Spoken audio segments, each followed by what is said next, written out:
Our guest today is Amanda. Amanda is an inner calm coach and mentors high-achieving women in business. She helps female business owners who are successful but stressed. The goal is to identify their values, define their purpose, and recalibrate their business strategy so that they can put their life back in balance. Amanda, welcome to the show. Hi, Zsofia. Thanks for having me. Thank you so much for joining us. I am Zsofia of Myprocesses, and I help busy entrepreneurs to automate and outsource their time-consuming tasks without sacrificing the profit. So if you are looking to make the 4-hour work week a reality, or just simply avoid burnout, make sure to subscribe and hit the bell to be notified when I release a new video like this. Amanda, stress, anxiety, fear, imposter syndrome are all factors in the life of a business owner. But how did it come to you to start such kind of business, to be a coach and help female entrepreneurs in these issues? Okay, so I think it came about because I wanted to help people who had been in a similar situation to myself about 5 or 6 years ago. I was running my own business, and I was, solo in that venture. So I had a support network of my family and some friends, but nobody who really understood what I was going through. And so I became very insular in my approach, and so I became very stressed and overwhelmed, and I didn't feel like there was any way out. I just couldn't find anything that would help me or that I thought could help me. And so it kind of led me to the place when I decided I was going to sell my business and then retrained as a coach. I really wanted to help people who were in the same position as I was to sidestep the mistakes I'd made, but also have somebody that they could turn to that could help them not only overcome any issues they might have, but it really was to help them with their mindset. Because as soon as I changed the way I thought about things in my business, I noticed there was a big shift with the things that I was looking at. And that can be the little things like, looking at sort of minor details of your business, to the big things like the people who work for you. It's just really quite incredible how the way you think about things makes a huge difference. So it sounds like you started a service which you wish you had back then when you were struggling with such issues. Yes, yeah. Well, in fact, I did seek out a coach, and she really helped me in a way that I can never really sort of thank her for, because it was very helpful in that I was suffering with fear and a lot of worry, a lot of stress and so on. And she helped me identify what was behind my fear. So we often think that something's driving our worry is, we can identify it very clearly. But what I realized was it wasn't necessarily the first layer that was what was causing my fear. That was kind of almost a charade or a masquerade of what was really behind it. And for me, what was really the driving force behind my fear was I didn't like letting people down. And I was actually frightened of letting people down. Because I thought, naively, I thought it was going to damage my reputation as a business owner. And inevitably, you do have to let people down occasionally in business. And there's just, it's one of those things. What do you mean by letting people down? So, for instance, I was running a cleaning business, and it was when, for example, too many people that worked for me were off sick, then we couldn't actually then fulfill our obligations on the day. So we couldn't actually clean all the houses that we were committed to. So I would have to ring up a customer and maybe let them down, let them know that we wouldn't be able to go and clean for them that day. And I hated doing that. I really hated it. I hated that whole idea that they were relying on us. We were saying we're dependable, and then we were not sort of showing up when we were supposed to. But what I realized was when I looked at the fear behind it, I realized that actually what often happened was we would then fulfill that obligation another day later in the week. So we weren't actually letting them down at all. It was just in my mind, it wasn't the perfect scenario, which was that we would show up on the day we'd promised. And often what taught me a big lesson was the customer wasn't really as bothered as I was. So that's a really kind of a great learning thing for you as a business owner, to realize that most of us are very accommodating. Most of us understand, when things go wrong, it's one of those things and we just think, oh, well, maybe next time. The only thing is, I suppose, in a business is that you don't want that to happen repeatedly, because then you do get that reputation of being unreliable. And I suppose in the first instance, I didn't want that at all. I didn't want that, sort of thought process around my business at all. So, yeah. So you had this fear there in your life. There was a specific reason for it. Do you think that all business owners have some kind of fear they are struggling with, or anxiety during their growth, during running their business? I think it's common, and I think a lot of business owners will not admit to it.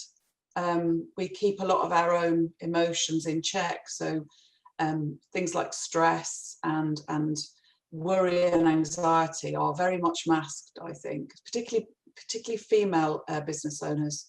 I think, we all have busy lives, we all have lots of obligations and commitments, and I think it's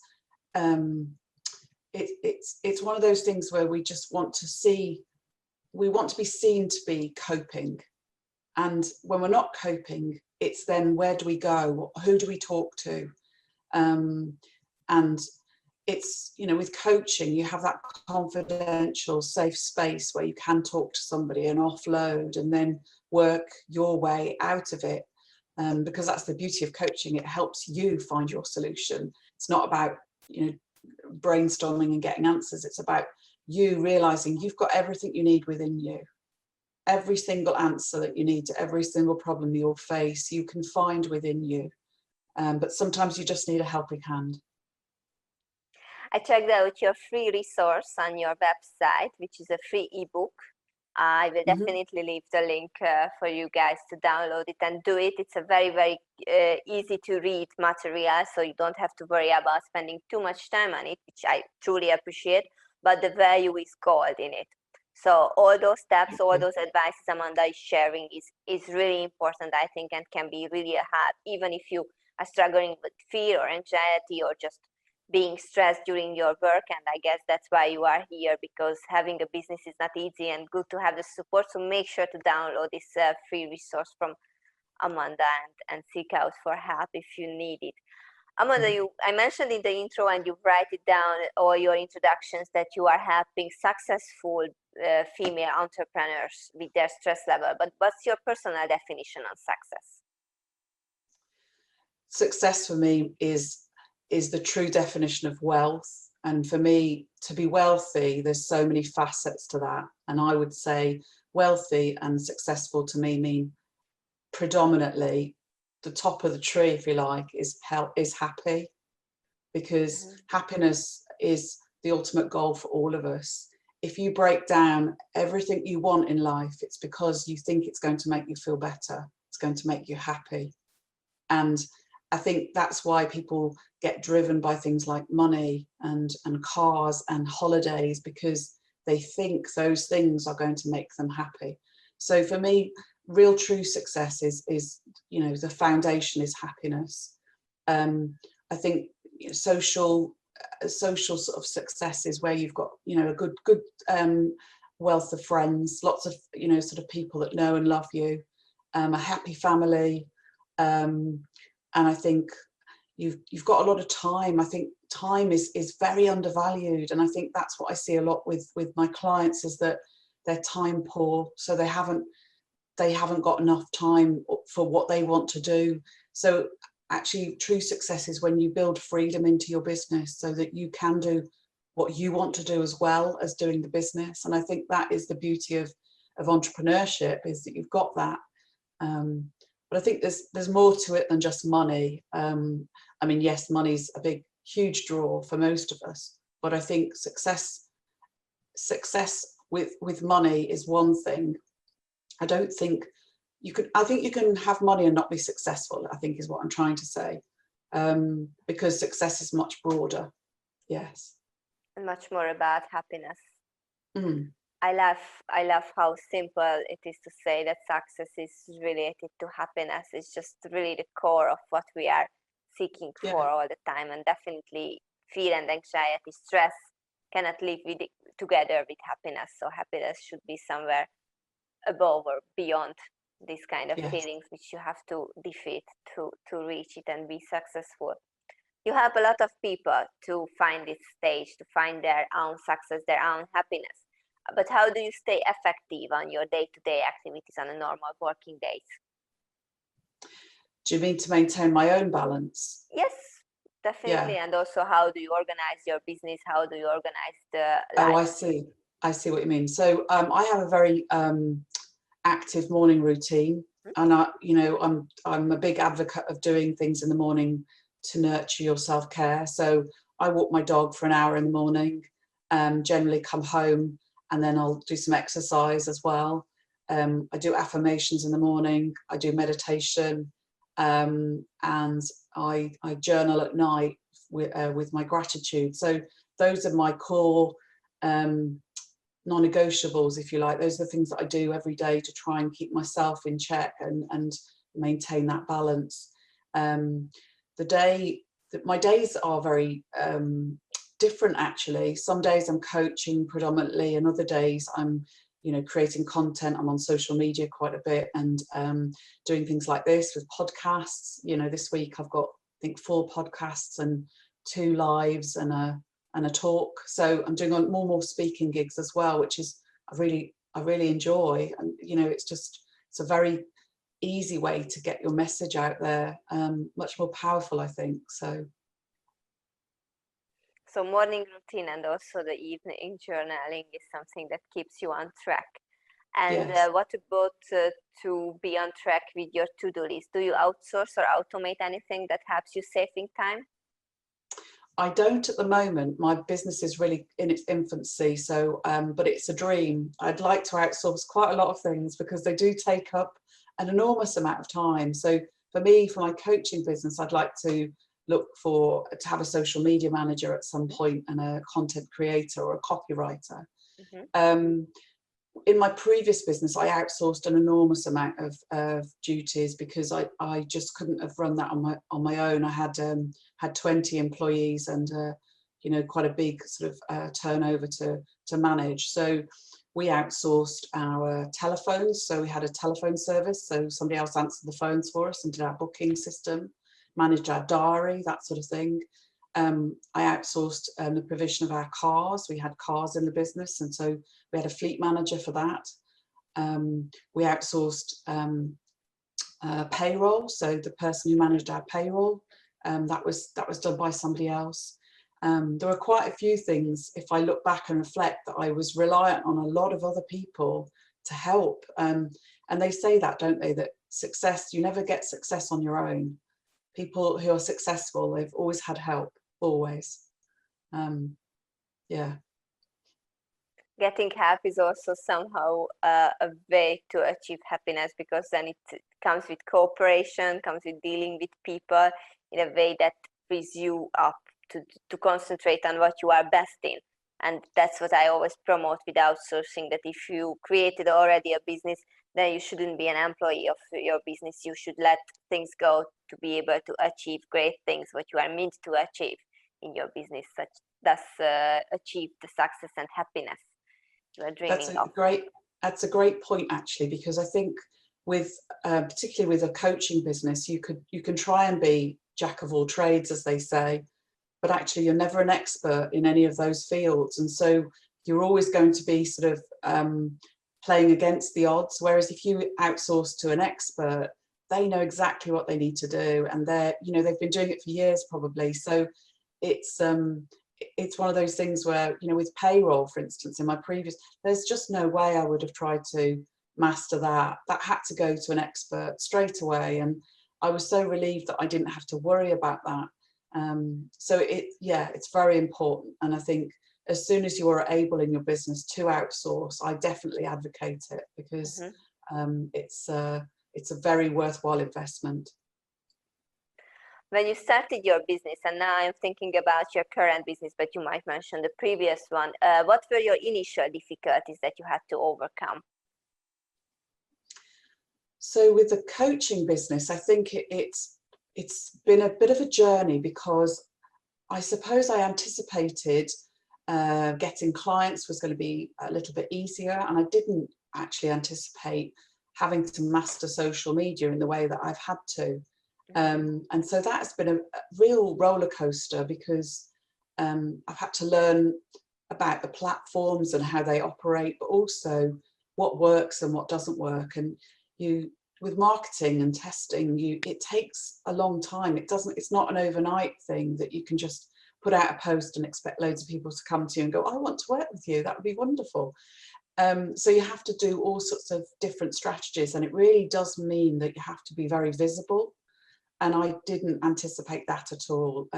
Before I started coaching, I'd been on the television, funnily enough, but I hadn't actively sought that kind of exposure, if you like.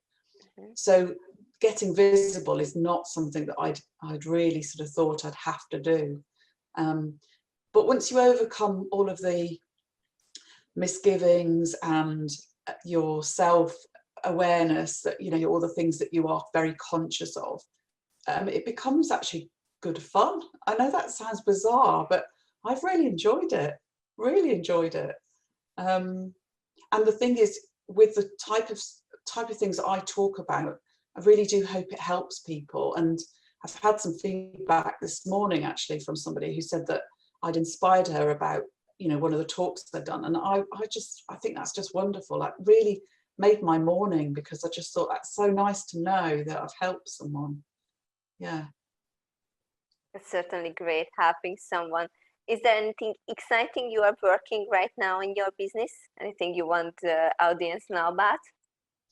Well, I'm working on an online course at the moment. Brilliant. It's very much in its infancy, but it's aimed at trying to manage stress and overwhelm in a way that is manageable. And so it's like being able to give people the tools that they need. One of the things I did was I devised strategies in my own business to help my mindset, to help me create more of a positive outlook and to maintain that, because I think it's very well and good when you see a positive quote online, you look at it and you can be inspired by it and you think, oh, that's just made me feel so good, but then the next day you can feel flat again and it doesn't have any impact.